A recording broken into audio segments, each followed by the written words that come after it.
Welcome to Recovery Corner, where the many pathways of recovery intersect. This is a space where you will hear personal stories of triumph in recovery, gain insights into various recovery-oriented systems, and learn how leaders across the country are building recovery-ready communities. The Recovery Corner podcast does not provide clinical advice. Hello. So my name is Soraya Sampson, and I serve as the Director of Strategic Equity and Inclusion for Young People in Recovery. And with us today, would you like to introduce yourself? Sure. This is Dr. William Scarbrough. I am the Vice President for Health Solutions at the Bizzell Group, a research and evaluation consulting firm located in the Washington, D.C. area, actually technically located in Lanham, Maryland. Awesome. So today we're going to talk a little bit about peer recovery support. And so first, can you tell us a little bit about your background and how you became interested in, behavioral health, family development, and substance use disorder and treatment? Sure. So let's see. Way back when I was a little tight, I was trained in education and mathematics. Fascinating. As an undergraduate. I did some student teaching as I was trying to figure out what do I do with my life next. And then decided that I really was very interested in, for example, how children learn and why they learn the way they do, including thinking about my own experience and struggles as well as successes. And so I enrolled in a doctoral program that focused on research and evaluation methodology, the way that studies are designed and done to ensure they're done very well and that you can have terrific answers in the end. That also included a lot of work in statistics and measurement and all those things that people love to hate. And so received my doctoral degree in that area, and then did my postdoctoral work in developmental psychopathology, which is all about risk behaviors and why our tweens and preteens and teens engage in risky behavior, whether that be drug risk or smoking risk or drinking risk or behavioral risk, fighting and bullying or sex risk. And so all of that sort of came to a head in my postdoc work and with my first job at the General Accountability Office. Strangely enough, there was a division called the Program Evaluation and Methodology Division that did exactly what I was interested in doing, which was designing really good studies to give good answers to some very difficult questions. And my focus at that time was particularly among poor children and families and what they suffer. And actually what successful programs were out there and services that were being provided to help those children and families. And so that led me to be the Associate Director for Research at the National Center for Children in Poverty, Columbia University in New York, which then just ignited this fire to help children and families for the rest of my career. And so we've evaluated literally hundreds of programs serving the mental health, the physical health, and well-being of children and families. And so, so it brought me here. That's amazing. What an awesome answer. Thanks. Awesome. It's a great career. Yeah. It was a good CV. Yeah, sorry, you probably didn't want that much detail. Oh, no, of course. It's great. So your recent research focuses on peer recovery support services. For our listeners who might not be familiar with that term, can you explain what those are and how they differ from other types of treatment?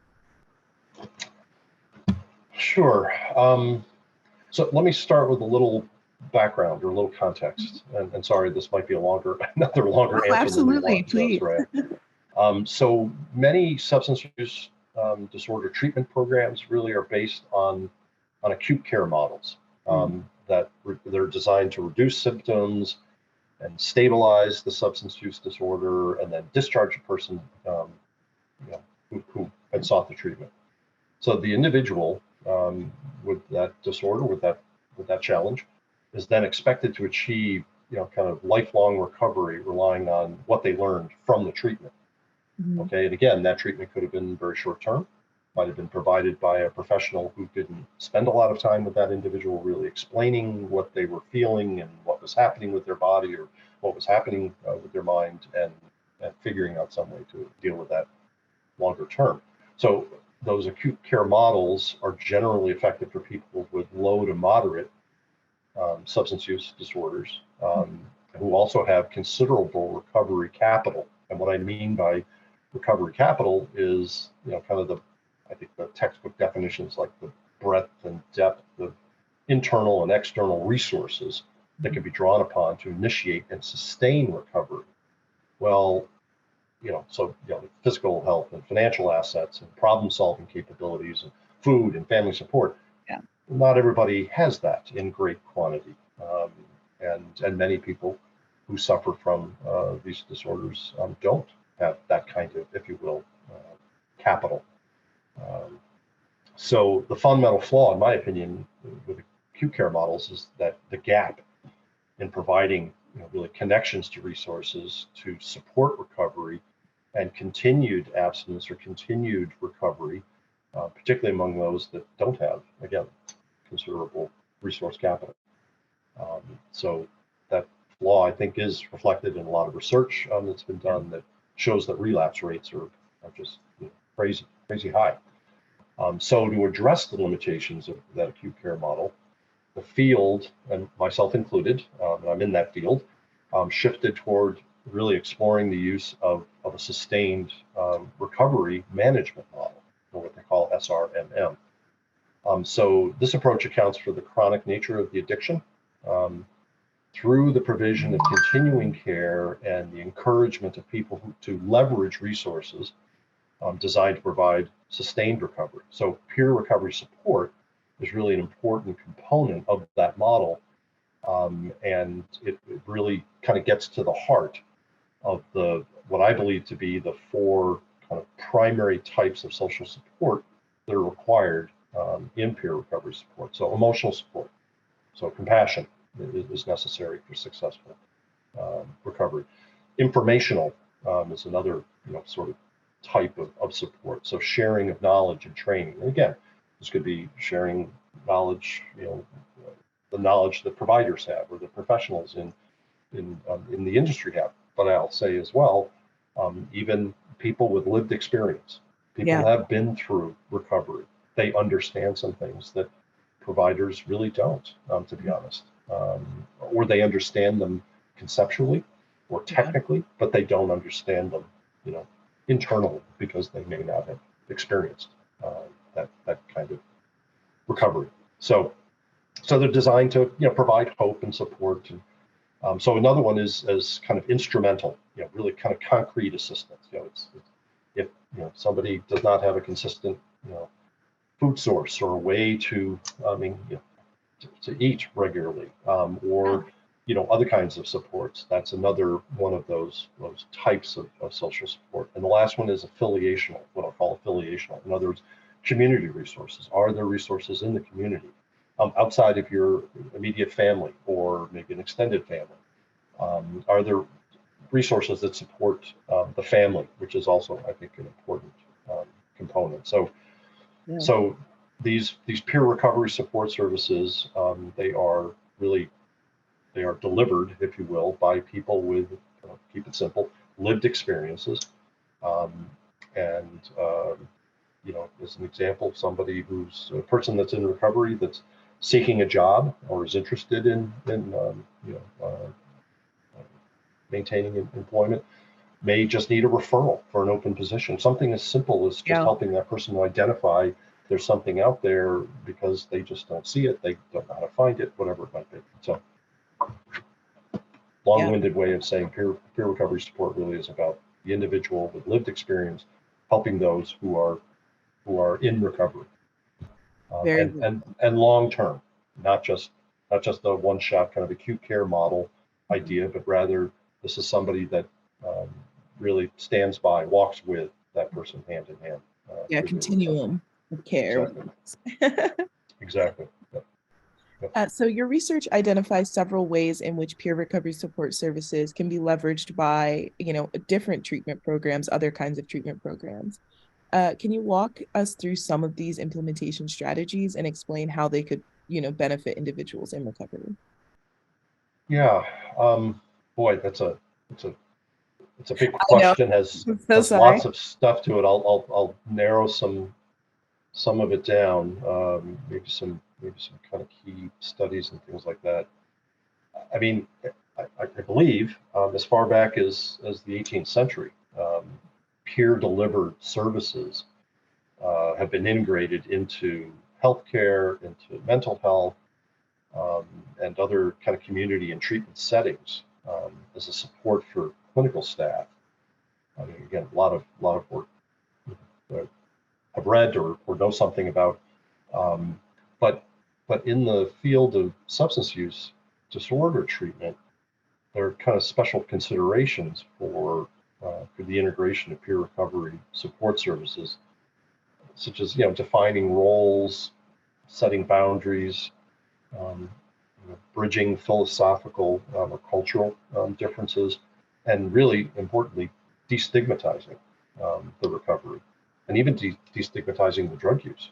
Mhm. Um, so one of the strengths of peer recovery support is the ability to adapt service delivery within different settings, including telehealth, and because of COVID, I mean, we had, again, there's lots of research, there's lots of numbers out there.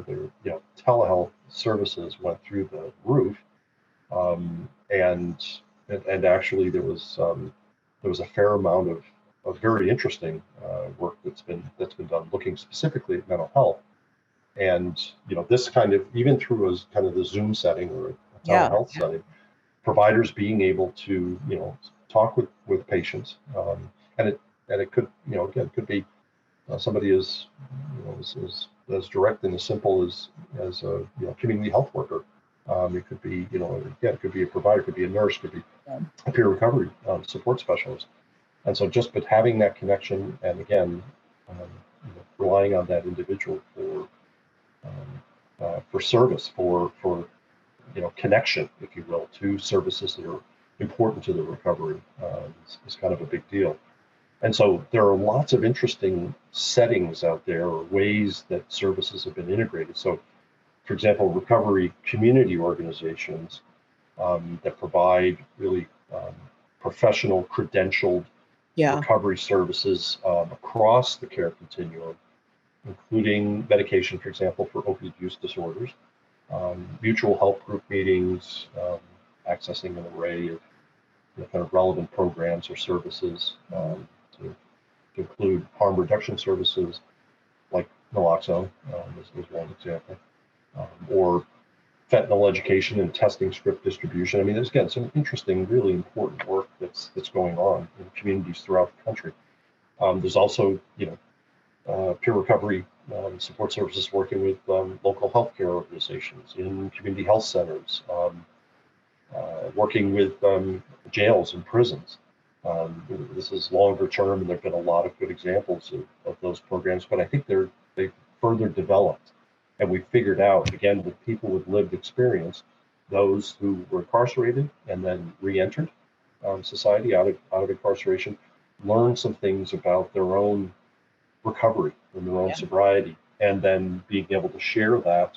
Now there are really peer recovery re-entry specialists who are helping individuals as they leave incarceration and go back to families and friends and whatever life they really have developed to live, and to be successful in that, including their recovery Yeah. from substance use. So lots and lots of interesting, important programs around the country, and it's at some level it really is a matter of just reaching out to those that indicate that they offer may not be specifically peer recovery support, but there's something in there about support services that are delivered by folks who know what they're doing. So Sure. that's always a good resource, is to look up those resources locally, or get some help looking them up by professionals. Absolutely. So in your paper, you briefly mentioned that there's some evidence to believe that peer recovery support services have been pretty successful, specifically amongst American Indian and tribal communities. And that just really like stood out to me because that's a community that I know we as an organization would love to be more involved in. Sure. Yeah. So can you speak to this data and yeah, how can I guess this help bring more equity in general to the recovery movement? Yeah. No, I think that's an awesome question. I think aspects of culture Mm, that may facilitate recovery really include kind of a balance of physical, emotional, spiritual, and mental supports. And when we're talking about um, the native tribal communities or the native population, I think we're talking about maybe some specific kinds of things like talking circles and sweat lodges and mm, prayer and smudging, um, which are pretty unique to American Indian population. Um, there was a longitudinal study, meaning it was done over a number of years, comparing European Americans and Navajo Nation mm, residents by a group. I wrote it down someplace here. Um, yeah, Kelly, Bingham, Brown, and Peppian um, that talked about assessing the impact of American Indian peer recovery support on substance use and health in the Journal of Group Addiction Recovery, said the Navajos were more likely to quit drinking at an earlier age and report the treatment did not help them quit, citing, or that treatment helped them quit, citing family support, religion, and spirituality as the elements that strongly supported their long-term sobriety. mm, So, I mean, it really, and there are other studies, and it's an interesting field. I mean, peer mm. recovery support actually has been around for a long time, but there isn't an overwhelming amount of technical evidence, if you will, Yeah. that's out there. That's been done. That's either large enough so that it's generalizable to, to these subpopulations. So again, if we were looking at the broader, tribal community population, Mhm. um, there just isn't enough that says this is it. And then you think about culture itself and subculture.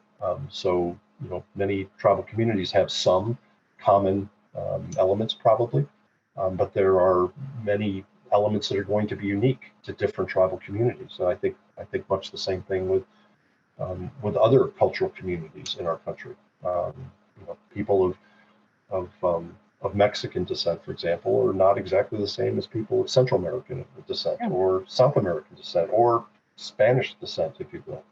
So, many of these things have to be really thought about. So I really think that equity, and we can talk about access as well, but I think equity can be achieved through services delivered by people with lived experience Yeah. because they understand what culture means to them, but they also understand what recovery means to them and what they Mhm. have gone through.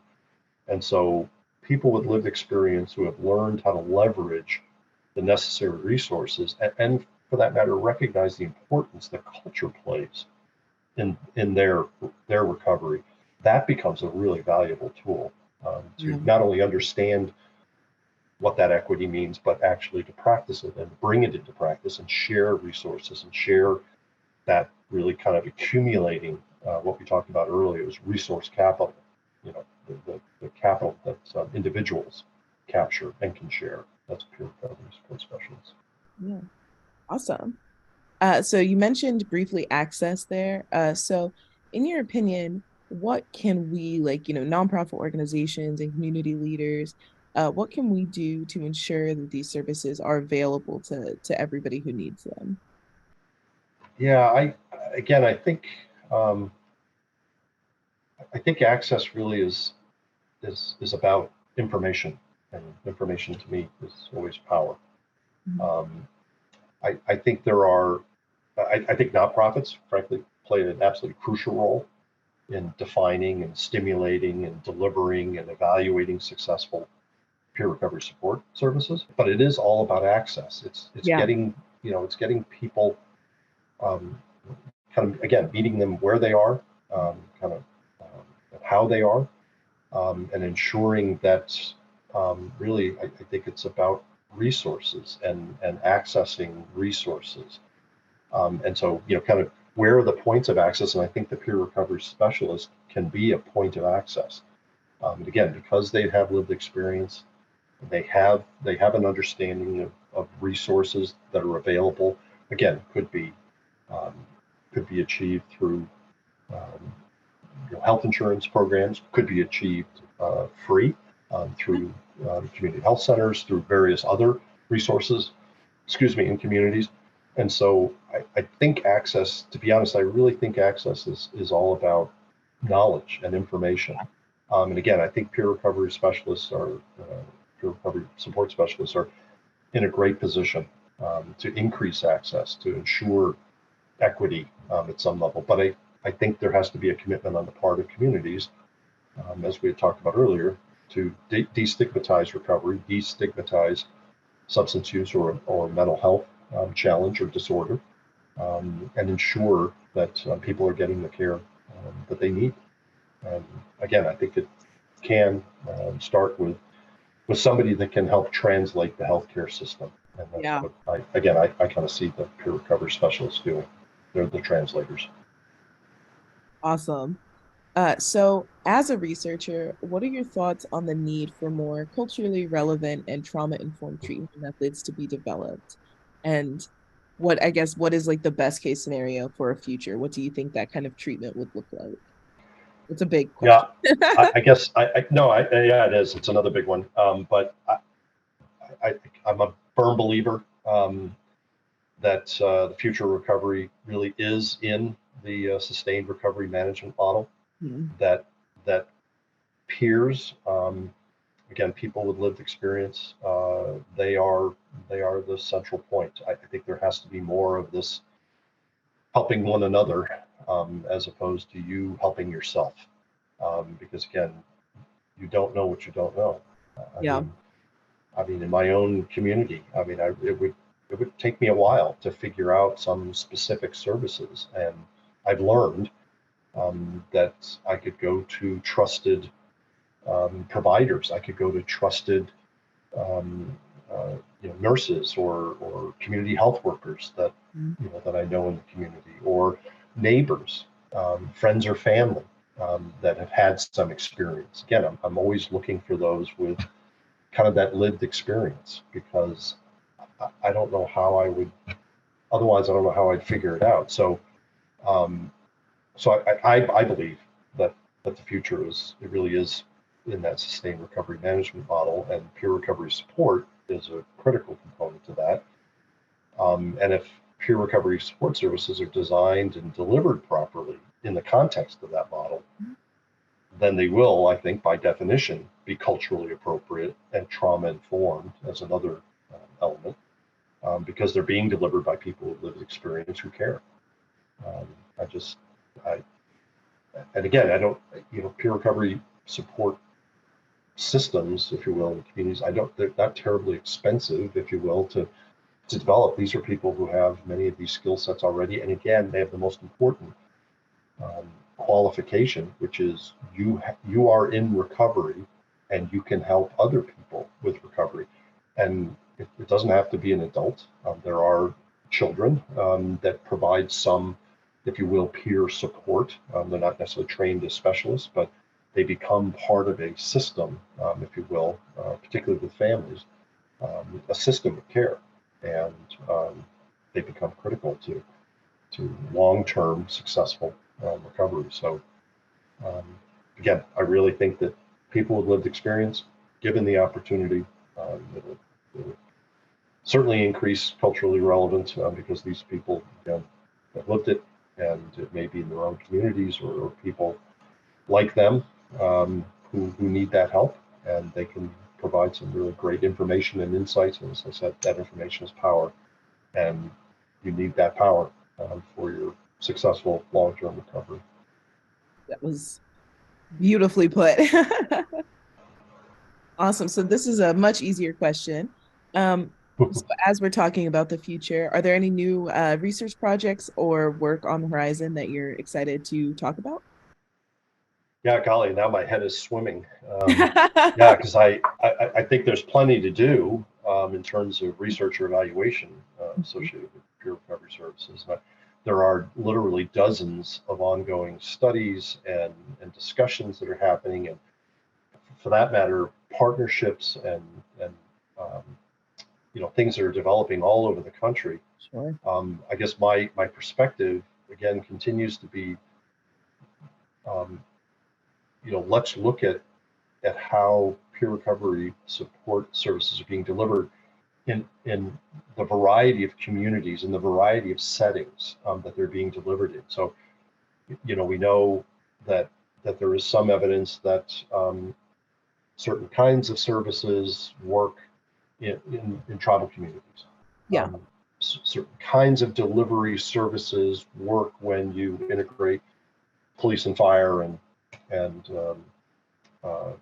recovery.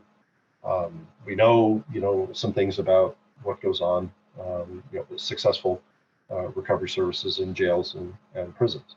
Mhm. So, I mean, there are, again, some of those common elements I talked about earlier, some of those kind of social elements, if you will, of recovery that are really probably foundational to any of these.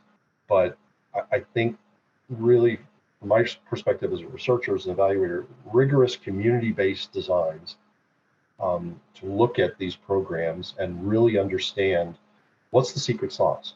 Oftentimes, that secret sauce is the peer recovery specialist, and it's not as big as a system kind of thing or a set of integrated search. Sometimes it's as simple as this individual with this lived experience has provided this great information about these trusted resources in the community that can help this individual. And it really almost is individual by individual. Because if you want services to be culturally not just relevant, but culturally appropriate and informed by the best medical knowledge that we have of the substance use disorder or the mental health disorder, then those folks are the ones that are again our front line. So those rigorous community-based designs, I think, are the most exciting and the most promising at this point because they're going to provide the best evidence of success, or for that matter, failure. And I think it's important to understand, people are putting forth good efforts, trying to figure out what works. And it's good to know, and I think the National Institutes of Health is now encouraging more publication of failure as well, because in failing, you do learn some things about, why did it fail? Because again, researchers are particular about taking apart the details of success and failure. Sure. And so reporting on what didn't work in a particular community with a particular subpopulation, that becomes really critical information for us to, again, take the next step and figure out, what does that horizon look like? And for groups that haven't been studied, I don't think enough.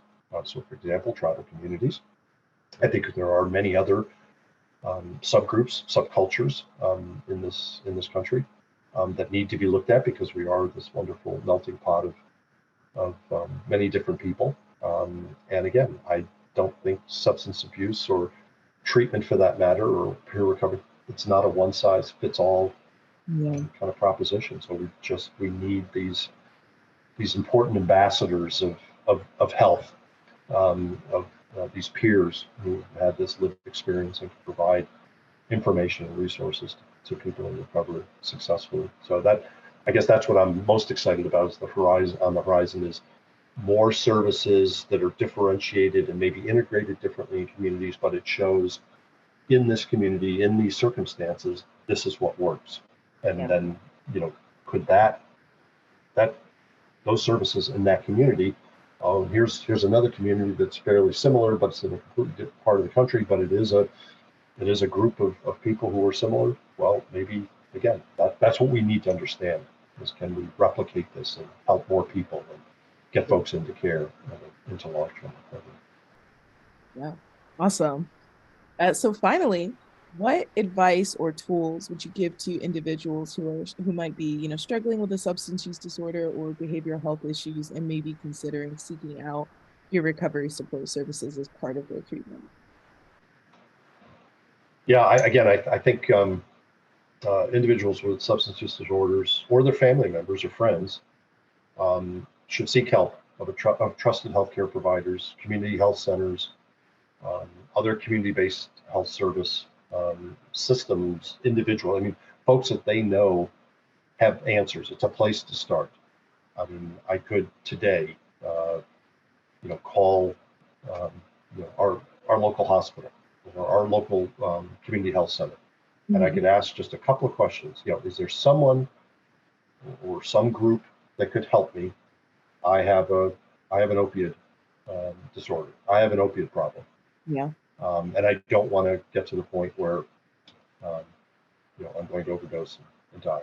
Well, I mean, that's one individual. Somebody could be much further down that path and um, be using, but not really even fully appreciate what's happening. And again, so a family member or a close friend, someone that could get information, get an individual to be in touch with that person, and start a recovery process. So I'm a big believer that there are resources out there, but we've got to find them. And if we ourselves, as the person needing recovery, can't do it, then hopefully, again, we have family members, friends, community members who are willing to commit and to care and to help access those resources. And there are, some online tools, and there's some apps. There's a really neat, for example, contingency management application, and try. I'll send you the information so you have it. That it's a recovery app on your phone. It's something that reminds you daily about being in touch with with providers, with someone that you've got a connection with. Sometimes it's a peer recovery support specialist. Sometimes it's it's a provider, it's whoever. But there are some, I think, developing clearly, with the technology and really the advantage that brings. I think we have great possibilities for having almost immediate peer recovery support if you've got access to a phone. If you've got that ability, that's another way to combat this. But there are online tools too, and sometimes that's difficult in areas that don't have proper bandwidth or have access to the internet. But there are ways, even in some of the studies that are done in rural areas, in particular, people accessing services. There have been some interesting developments there too. Yeah. So just again, too many for me to kind of organize in my head, but I certainly can provide the information so your listeners have that information. Yeah. Well, thank you so much. That is all the questions I have for you. I appreciate you hopping on and chatting with me so much. And thank you for all of the research that you do. And yeah, keep us in the loop of anything new and exciting. Indeed. And thank you, and your listeners, and the work that you do at Young People in Recovery. I'm blown away. I'm in admiration. I'm in awe oftentimes, because I know the kinds of things you all do and the people you touch. Oh, it's not just in Southern California or some of the places that we know about. It's all over the country, and people know Young People in Recovery. So that's brilliant, and I thank you, bottom of my heart. Another person that cares is not enough of us out there, but the ones that are absolute angels. So thank you.